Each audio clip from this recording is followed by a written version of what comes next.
Students, welcome to another video of Smartly Learn.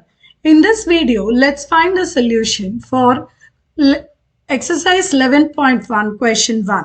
So let's look at the first one. Find the area of a sector of a circle with radius 6 centimeter if the angle of the sector is 60 degrees. So let's draw a very rough sketch here. So this is going to be a circle. I'm marking a sector like this, say with center O. The angle of this particular sector is given as 60 degree and the radius is given as 6 centimeter.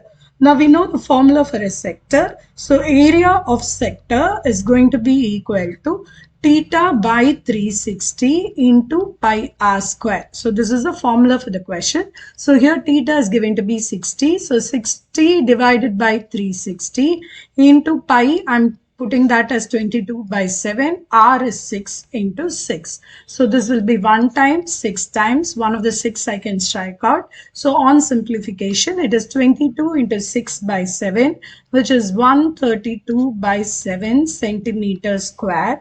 I can write this as 18.86 centimeters squares approximately, because I'm converting the fraction into decimal. Always safer to use the word approximately.